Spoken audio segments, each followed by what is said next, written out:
ప్రేక్షకులకు నమస్కారం. Study circle కార్యక్రమానికి స్వాగతం. ఈ రోజు స్టడీ సర్కిల్ కార్యక్రమంలో భాగంగా మనం వర్ధన్ రెడ్డి జూనియర్ కాలేజ్ లో ఉన్నాం.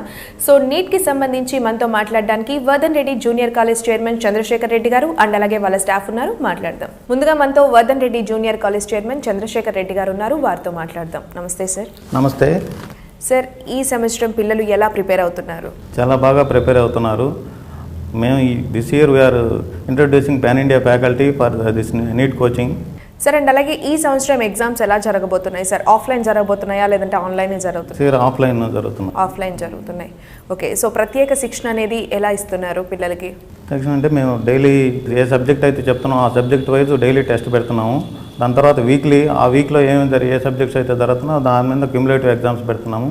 మంత్ వైజ్ గ్రాండ్ టెస్ట్ పెట్టుకున్నాము. ఈ మంత్లో ఏంటంటే ఫస్ట్ నుంచి ఎవ్రీడే గ్రాండ్ టెస్ట్ కండక్ట్ చేస్తున్నాము. అండ్ లాస్ట్ ఇయర్కి ఈ ఇయర్కి ఏమైనా డిఫరెన్సియేషన్ ఉందంటారా?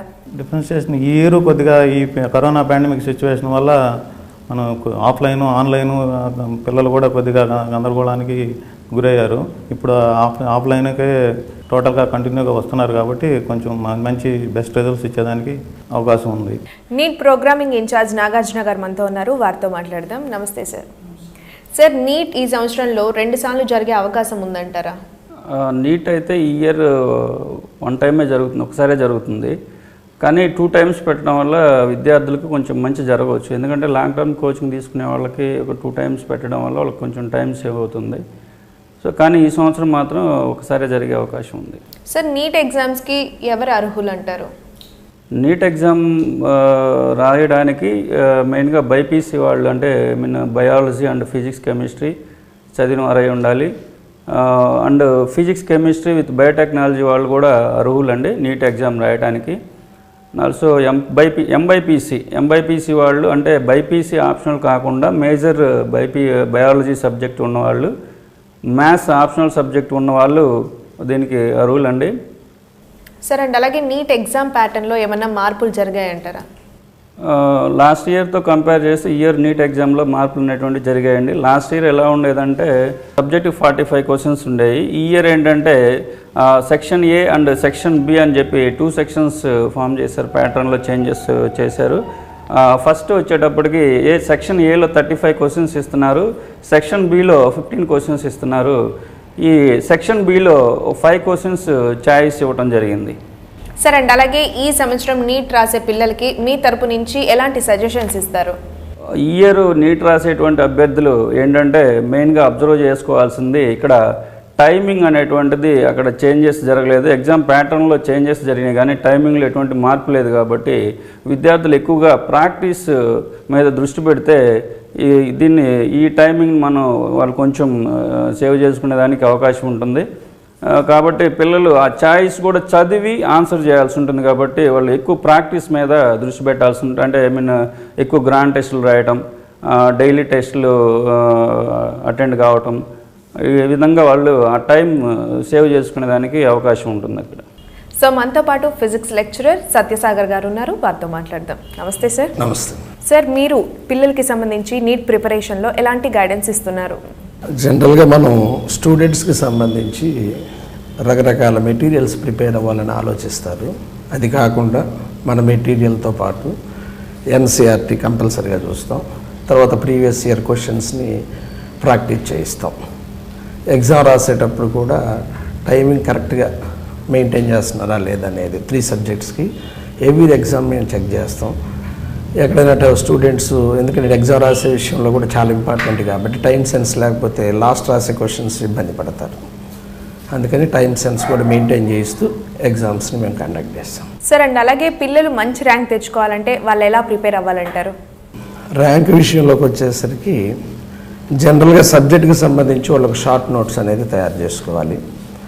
ఆ షార్ట్ నోట్స్ని రిపీటెడ్గా రివైజ్ చేసుకుంటూ ఉండాలి. ఆ షార్ట్ నోట్స్ అనేది సబ్జెక్ట్కి సంబంధించింది తయారు చేసుకోవాలి, ప్రీవియస్ ఇయర్ క్వశ్చన్స్కి సంబంధించింది కూడా తయారు చేసుకోవాలి. వాటిని ఎప్పుడైతే రివైజ్ చేస్తుంటారో వారికి మెమరీ రిటెంటివిటీ ఎక్కువగా వస్తుంది కాబట్టి they can answer the question. Sir and అలాగే కొంతమంది పిల్లలు ఫిజిక్స్ సబ్జెక్ట్ అంటే చాలా కష్టం అని ఫీల్ అవుతూ ఉంటారు కదా, అలాంటి పిల్లలు ఎలాంటి జాగ్రత్తలు తీసుకోవాలి? ఎగ్జామ్కి ముందు వాళ్ళు ఎటువంటి ప్రిపరేషన్ తీసుకుంటే బాగుంటుందంటారు? జనరల్గా స్టూడెంట్ ఫిజిక్స్ డిఫికల్ట్ అని ఎందుకు ఫీల్ అవుతున్నాడంటే కాన్సెప్ట్ క్లారిటీ లేకపోవటం. స్టూడెంట్ కనుక కాన్సెప్ట్ నేర్చుకున్నాడు అనుకోండి, ఆ కాన్సెప్ట్కి సంబంధించిన షార్ట్కట్ మెథడ్స్ తనే ప్రిపేర్ చేసుకోగలడం. సో అందుకని ఫస్ట్ కాన్సెప్ట్ ఫిజిక్స్కి సంబంధించి. రెండోది వచ్చేసి ఫిజిక్స్లో కొంచెం ప్రాబ్లమేటిక్గా ఉండేది బైపీసీ వాళ్ళు ఇబ్బంది పడతారు కాబట్టి మెకానిక్స్ కాకుండా వేరే టాపిక్స్ ఏవైతే ఉన్నాయో వాటిని ముందు ప్రిపేర్ అయ్యారనుకోండి, అప్పుడు ఫిజిక్స్ మీద కొంచెం కాన్ఫిడెన్స్ డెవలప్ అవుతుంది. ఆ తర్వాత మెకానిక్స్ ఇట్లాంటి అంటే మ్యాథమెటికల్ అప్రోచ్ ఉన్నటువంటిది టాపిక్స్లోకి వస్తే వాళ్ళు ఇబ్బంది లేకుండా చక్కగా ప్రిపేర్ అవ్వడానికి అవకాశం ఉంది. సార్, అండ్ అలాగే ఫిజిక్స్ సబ్జెక్ట్లో పిల్లలు ఇంప్రూవ్ అవ్వడానికి వాళ్ళకి ఎలాంటి సలహాలు సూచనలు ఇస్తారు మీ తరపు నుంచి? ఫిజిక్స్కి సంబంధించి ఇదే preparation madam. Question paper exam conduct చేస్తున్నాం. ఎగ్జామ్ కండక్ట్ చేసిన తర్వాత దాని షార్ట్ నోట్స్ తయారు చేయించి దాన్ని రివైజ్ చేయించడం, పిల్లలు ఎంతవరకు చేయగలుగుతున్నారు లేదో చూడటం, వాళ్ళు ఆన్సర్ చేయలేని వాటిని తిరిగి ఎక్స్ప్లెయిన్ చేయటం, వాళ్ళు ఏదైతే ప్రిపరేషన్ చేశారో దాంట్లో కాన్సెప్ట్ క్లియర్గా ఉందా లేదా అనేది చెక్ చేస్తూ కాన్ఫిడెన్స్ లెవెల్ పెంచుతూ మేము పిల్లల్ని ఎంకరేజ్ చేస్తున్నాం. అండ్ మనతో పాటు బాటనీ లెక్చరర్ ఆర్కే సార్ ఉన్నారు, వారితో మాట్లాడతాం. నమస్తే సార్. నమస్కారం సార్, బాటనీకి సంబంధించి పిల్లలు ఎలా ప్రిపేర్ అవ్వాలంటారు? అంటే బాటనీ సబ్జెక్ట్ సంబంధించిన వరకు కొన్ని ఇంపార్టెంట్ టాపిక్స్లో జెనెటిక్స్ అనేది చాలా ఇంపార్టెంట్ అమ్మ. జెనెటిక్స్ తర్వాత మాలిక్యులర్ బేస్ ఆఫ్ ఇన్హెరిటెన్స్ కానీ, biotechnology, microbes in human welfare, physiology aspects, next one plant Kingdom, ఈ లెసన్స్ మీద ఎక్కువగా కాన్సన్ట్రేషన్ చేస్తే ఎక్కువ మార్కులు వచ్చేదానికి అవకాశం ఉంటుంది. సార్, అండ్ అలాగే పిల్లలు ఎగ్జామ్ హాల్కి వెళ్ళినప్పుడు తీసుకువెళ్ళకుండావి ఏమేమి సార్? ఎటువంటి ఎలక్ట్రానిక్ గాడ్గెట్స్ అనేవి తీసుకుని వెళ్ళకూడదమ్మా. యాజ్ వెల్ యాజ్ వాళ్ళు ఎగ్జామినేషన్ హాల్కి వెళ్ళేటప్పుడు వాళ్ళ అడ్మిట్ కార్డు కూడా పాస్పోర్ట్ సైజ్ అంటించి తీసుకెళ్ళాలా. ఒక ఎక్స్ట్రా పాస్పోర్ట్ సైజ్ ఫోటోని కూడా తీసుకెళ్ళాలా. Next one post card size ఫోటోని ఒక సపరేట్ ప్రొఫార్మర్లో అఫిక్స్ చేసి తీసుకెళ్ళాలా. నెక్స్ట్ వన్ ఎటువంటి పెన్ను కానీ పెన్సిల్ కానీ ఎటువంటివి తీసుకురావాల్సిన అవసరం లేదు, అక్కడే వాళ్ళు ఇస్తారు. సార్, అండ్ అలాగే నీట్ 2021 ఎగ్జామ్ రాసేటప్పుడు పిల్లలు ఎట్లా ప్రిపేర్ అవ్వాలంటారు?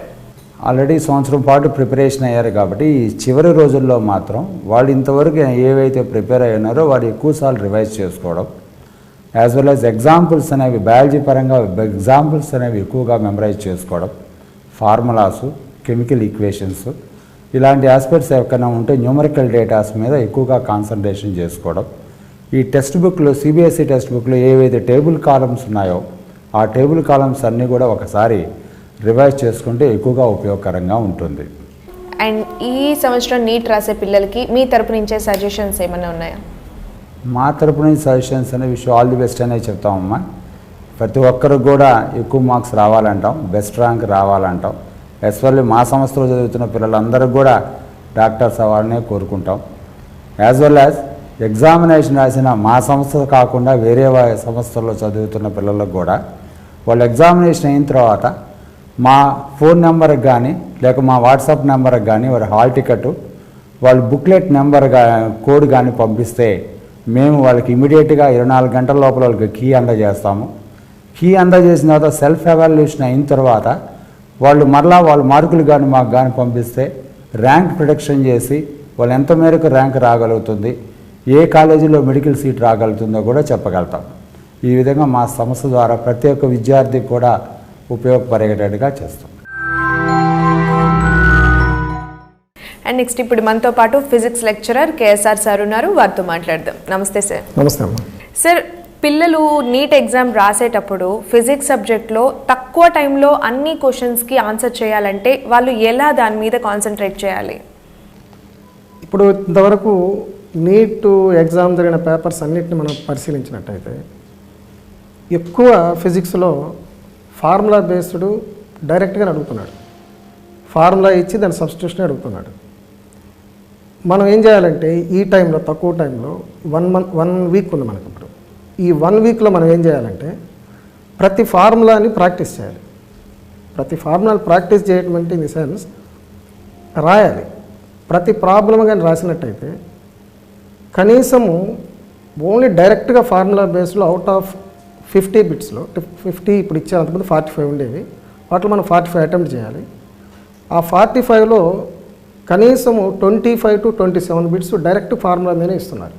అసలు ఇంటర్మీడియట్ బేస్ మీదనే ఇస్తున్నారు కాబట్టి మెయిన్ ఆ ఫార్ములాని ప్రాక్టీస్ చేయటం, ఆ ఫార్ములాస్లో ఉండేటువంటి టర్మ్స్ని ప్రతిదాన్ని తెలుసుకోవడం, అది కానీ నేను చేయగలిగినట్టయితే స్టూడెంట్ ఖచ్చితంగా మినిమం ఫిజిక్స్లో 25 నుంచి 27 బిట్స్ పెట్టడానికి అవకాశం ఉంటుంది. సార్ అండ్ అలాగే చాలా మంది పిల్లలకి ఏంటంటే ఎగ్జామ్ ముందు చాలా భయపడిపోతూ ఉంటారు, అది ప్రతి సబ్జెక్ట్లో కూడా.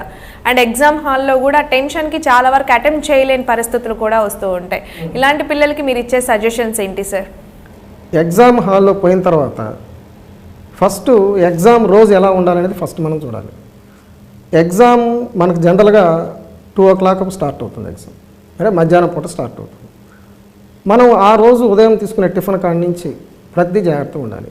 పొరపాటును కూడాను నూనె వస్తువులు తీసుకోకూడదు, ఇడ్లీ లాంటి తేలికపాటివి తీసుకోవాలి.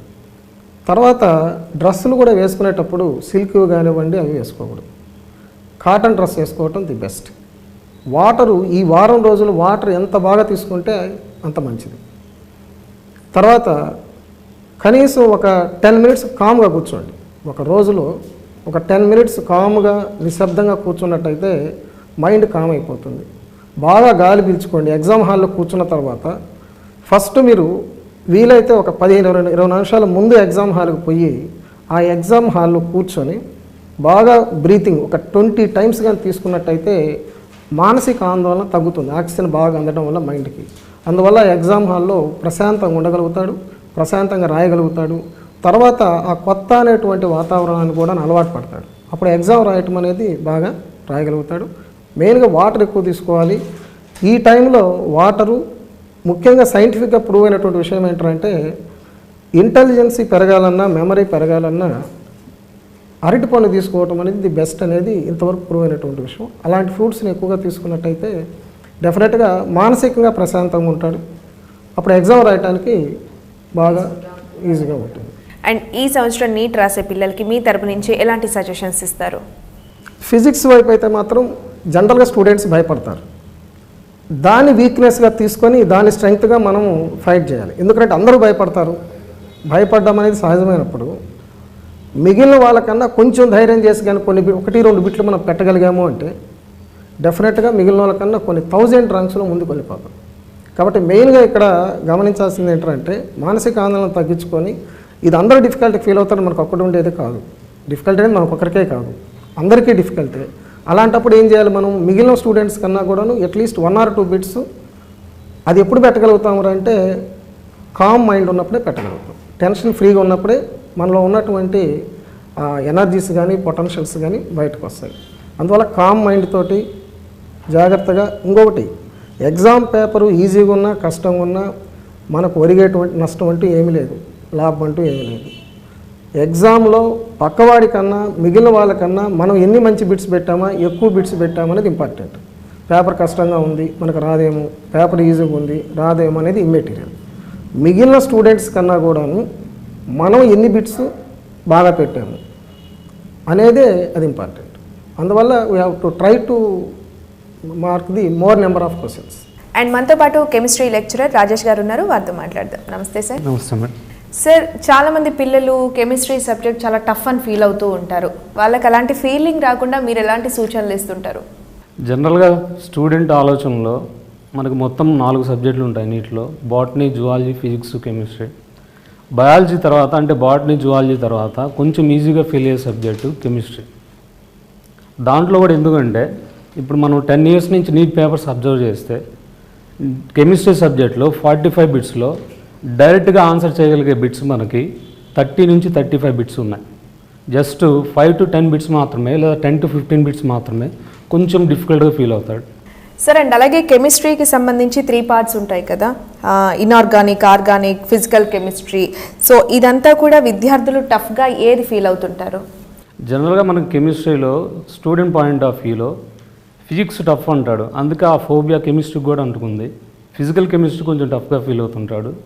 కానీ అనాలిసిస్లో మనకి 2020 ఎగ్జామ్ పేపర్ చూసుకుంటే ఇనార్గానిక్ కెమిస్ట్రీలో మనకి దాదాపు 17 క్వశ్చన్లు వచ్చాయి, ఫిజికల్ కెమిస్ట్రీలో 15 క్వశ్చన్లు వచ్చాయి, ఆర్గానిక్ కెమిస్ట్రీలో 13 క్వశ్చన్లు వచ్చాయి. అన్నీ ఇంపార్టెంటే, అన్నిటికీ ఈక్వల్ ఇంపార్టెన్స్ ఉంటుంది. ఫర్ ఎగ్జాంపుల్ ఇనార్గానిక్ కెమిస్ట్రీలో తీసుకుంటే పిరియాడిక్ టేబుల్ అనే టాపిక్ నుంచి 2017లో నియర్లీ 3 క్వశ్చన్స్ వచ్చాయి. ఒక్క చాప్టర్ నుంచి 3 క్వశ్చన్స్ అంటే అది చాలా ఇంపార్టెంట్ చాప్టర్ అని. అలాగే 2019లో కెమికల్ బాండింగ్ చాప్టర్ నుంచి 4 క్వశ్చన్స్ వచ్చాయి. అలాగే 2017లో ఇనార్గానిక్ కెమిస్ట్రీ నుంచే డి బ్లాక్ ఎలిమెంట్స్ నుంచి అలాగే కోఆర్డినేషన్ కాంపౌండ్స్ నుంచి మొత్తం కలిపి 7 క్వశ్చన్లు వచ్చాయి. అంటే ఇనార్గానిక్ కెమిస్ట్రీలో మనకి ఎక్కువ కాన్సన్ట్రేషన్ జరుగుతుంది. ఫిజికల్ కెమిస్ట్రీలో కొంచెం టఫ్గా ఫీల్ అయినా కూడా చాప్టర్ నుంచి అట్లీస్ట్ 1 or 2 బిట్స్ ఎక్స్పెక్ట్ చేయొచ్చు. వాటిలో కూడా మనం కొన్ని చాయిస్ వదిలేసుకోవచ్చు. ఫర్ ఎగ్జాంపుల్ ఫస్ట్ ఇయర్లో థర్మోడైనమిక్స్ ఉంది, ఫిజిక్స్లో కూడా థర్మోడైనమిక్స్ ఉంది. We can take the help of physics when you're doing the bit in thermodynamics. అలాగే ఫిజిక్స్లో ఆటమ్స్ అనే చాప్టర్ ఉంది. కెమిస్ట్రీ నుంచి కొన్ని కాన్సెప్ట్స్ యూజ్ అవుతాయి. ఆ క్వశ్చన్కి ఫిజిక్స్లో ఆన్సర్ చేయాలంటే కెమిస్ట్రీ నుంచి మనం కొన్ని కాన్సెప్ట్ని హెల్ప్ తీసుకోవచ్చు. ఆర్గానిక్ కెమిస్ట్రీలో మనం మెయిన్గా కాన్సన్ట్రేట్ చేయాల్సింది ఫస్ట్ ఇయర్లో అయితే జనరల్ ఆర్గానిక్ కెమిస్ట్రీలో డిటెక్షన్ ఆఫ్ ఎలిమెంట్స్ ఉంది, వాటి నుంచి మనకు బిట్స్ కొన్ని వస్తూ ఉన్నాయి. సెకండ్ ఇయర్లో అయితే నేమ్డ్ రియాక్షన్స్, జనరల్గా స్టూడెంట్ ఎలా చేస్తాడంటే నేమ్డ్ రియాక్షన్స్ నేమ్ గుర్తుపెట్టుకుంటున్నాడు, వచ్చే ప్రోడక్ట్ మాత్రమే గుర్తుపెట్టుకుంటున్నాడు రియాక్షన్లో. అలా కాకుండా రియాక్టెంట్ ఏంటి, ప్రొడక్ట్ ఏంటి, రియాక్షన్ కండిషన్స్ ఏంటి, అక్కడ యూజ్ చేయాల్సిన రియేజెంట్ ఏంటి, ఇవి కానీ కరెక్ట్గా మనం రీడ్ చేసుకోగలిగితే అన్ని పార్ట్స్లో మనం కరెక్ట్గా ఆన్సర్ చేసే అవకాశం ఉంటుంది. సరే అండి, అలాగే ఈ సంవత్సరం నీట్ రాసే పిల్లలకి మీ తరపు నుంచి ఎలాంటి సజెషన్స్ ఇస్తారు? జనరల్గా స్టూడెంట్ ఇంటర్మీడియట్ కంప్లీట్ అయ్యి నీట్ ఎగ్జామ్ రాసేవాడు అంత తరువుగా ప్రిపేర్ అయ్యి ఉండడు. కొంతమంది లాంగ్ టర్మ్ చేసి ఉంటారు, 1 year లాంగ్ టర్మ్ చేసిన వాళ్ళు ఉంటారు, 2 years లాంగ్ టర్మ్ చేసిన వాళ్ళు ఉంటారు. వాళ్ళకి ఇది peak stage, life turning point లాగా చెప్పొచ్చు మనం. వన్స్ కష్టపడి నీట్లో ర్యాంక్ తెచ్చుకోగలిగితే వాళ్ళ ఫ్యూచర్ చాలా బాగుంటుంది. కాబట్టి అందరూ కష్టపడండి. ఈ వారం రోజులు మీరు చదివినంతా ఒకసారి రివిజన్ చేసుకోండి. ఎగ్జామ్ పాయింట్ ఆఫ్ వ్యూలో మనం పడిన కష్టం అంతా ఒక 3 గంటల్లో తేలిపోతుంది. కాబట్టి ఆ 3 గంటలు ఫుల్ కాన్సన్ట్రేటెడ్గా ప్రతి బిట్టు నీట్గా చదువుకుంటూ చేయండి, అందరూ సక్సెస్ అవుతారు. అండ్ నెక్స్ట్ మనతో పాటు జువాలజీ లెక్చరర్ శశికళ మేడం ఉన్నారు, వారితో మాట్లాడదాం. నమస్తే మేడం. నమస్తే మేడం, జువాలజీ అనేది మంచి స్కోరింగ్ సబ్జెక్ట్, కానీ పిల్లలు ఎందుకు దీంట్లో ఎక్కువగా స్కోర్ చేయలేకపోతున్నారు? జువాలజీ బాటనీ 2 కంబైన్డ్గా ఇస్తారు ఎగ్జామ్లో, దాన్ని మనం బయాలజీ అంటాం. క్వశ్చన్ పేపర్ ఇవ్వడం కూడా బయాలజీ అనే ఇస్తారు.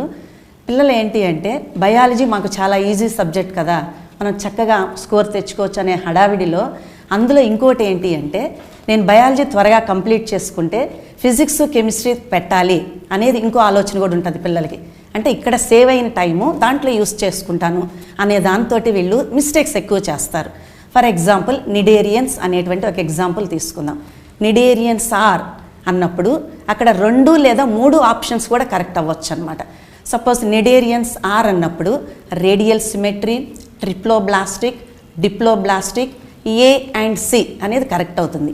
ఈ పిల్లలు ఏంటంటే నాకు చాలా ఈజీ కదా అనేది క్వశ్చన్ ప్రాపర్గా చదవకుండా ఆప్షన్స్ కరెక్ట్గా చూసుకోకుండా చూడంగానే ఫస్ట్ ఆప్షన్ ఉంది, okay this may be the correct answer అనే దాంతో హడావిడిగా దాన్ని పెట్టేస్తారు. దానివల్ల వాళ్ళు చక్కగా ప్రిపేర్ అయ్యి ఈజీ స్కోరింగ్ అయినా సరే this is the mistake what the child is doing in the exam. అందుకని నేను ఇచ్చే సజెషన్ ఏంటి అంటే క్వశ్చన్ క్లియర్గా చదవండి, ఆప్షన్స్ చూసుకోండి, టెన్షన్ లేకుండా కనుక చక్కగా వేస్తే చక్కగా ఆ క్వశ్చన్ చదివారంటే మీకు స్కోరింగ్ పెరుగుతుంది. అప్పుడు మీకు కెమిస్ట్రీ ఫిజిక్స్ అనే దానికి నెక్స్ట్ అంటే మామూలుగా ప్రిఫరెన్స్ కూడా మనకు నీట్కి వచ్చేటప్పటికి ర్యాంక్ బయాలజీ ఫస్ట్ ప్రిఫరెన్స్ ఇస్తారు, నెక్స్ట్ కెమిస్ట్రీ, తర్వాత ఫిజిక్స్ ఉంది. కాబట్టి బయాలజీలో స్కోర్ చేసుకోవడానికి వీళ్ళు నిదానంగా నీట్గా క్వశ్చన్ క్లారిటీగా చదివి ఆన్సర్ చేయాలి. అలాగే ఎకాలజీ ఎలా ప్రిపేర్ అవ్వాలంటారు పిల్లలు? ఎస్, ఎకాలజీకి వచ్చేటప్పటికి జువాలజీకి సంబంధించి అన్ని లెసన్స్ కన్నా కూడా ఎకాలజీలో వెయిటేజ్ ఉంది. ఎకాలజీ అనేది జనరల్ టాపిక్.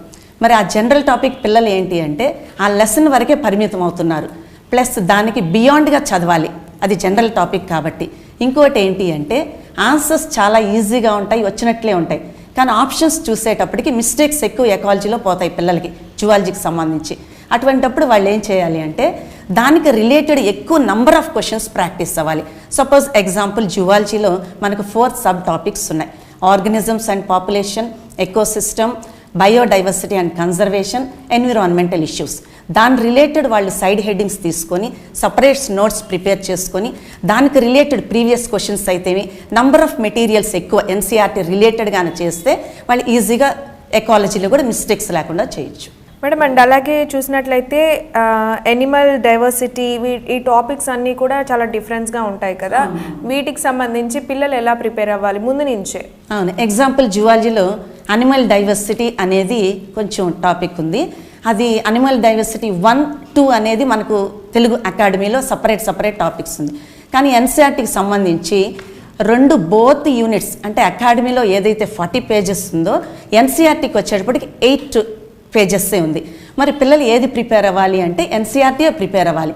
కానీ ఆ ఎన్సీఆర్టీలో కూడా పిల్లలు ఎలా ప్రిపేర్ అవ్వాలి అంటే అక్కడ ఇచ్చిన ఎన్సీఆర్టీ ప్రతి లైన్ చదవాలి. Every word they have to learn and also examples, diagrams, scientific name, common name ఇవి కానీ చక్కగా A to Z కానీ ప్రాపర్గా ఆ ఇచ్చిన ఎన్సీఆర్టీలో కొంచెం లిటిల్ సిలబస్ ఉన్నా సరే ప్రాపర్గా కానీ చదివితే ఈజీగా స్కోర్ చేసుకునేటువంటి సబ్జెక్ట్ అది. అండ్ ఈ సంవత్సరం నీట్ రాసే పిల్లలకి మీ తరపు నుంచి ఎలాంటి సజెషన్స్ ఇస్తారు?